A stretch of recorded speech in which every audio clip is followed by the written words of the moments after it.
अस्सलाम वालेकुम। तो गाइस कैसे हैं? उम्मीद करता हूँ सब दोस्त खैरियत से हों, तबीयत सेहत फिटो सी। मैं हूं जैद हुसैन पे यूट्यूब चैनल जैद बशीर। आज दी मज़ेदार वीडियो शुरू करने पे सब तो पहले आपने यूट्यूब चैनल को सब्सक्राइब मारो। आज हम आपको दिखाने जा रहे हैं तितर। ये देखें जी, हमारा दोस्त आ रहा है, इसके हाथ में क्या पकड़ा हुआ है? तितर। ये देख। वालेकुम अस्सलाम। ये दिखाएं जी, ये देखें जी, तितर है। बहुत इसको शौक था। इसके वालिद ने कहाँ से मंगवाया? सऊदी अरब से, ईरान से मंगवाया। ये देखें जी, थोड़ा नजदीक से दिखाते हैं। बहुत ही अच्छा तिरंदा है। अभी काला भी है। अभी ये कह रहा है कि हमने वो काला तितर भी मंगवाना है। ठीक है, मैंने इससे तितर लेना है, मोल खरीद करना। इससे बात करते हैं कितने का देता भाई। कितने का देगा?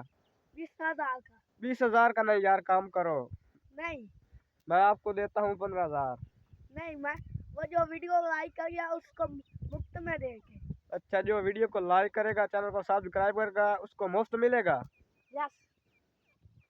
ये देखें जी गाइस, तितर इसने पकड़ा हुआ है हाथ में। चलो गाइस, ये था हमारी वीडियो। बहुत ही अगर आपको अच्छी लगी हो, चैनल को सब्सक्राइब करें, वीडियो को लाइक करें। मिलते हैं नेक्स्ट वीडियो में, तब तक दुआ में याद रखिएगा। अल्लाह हाफिज़।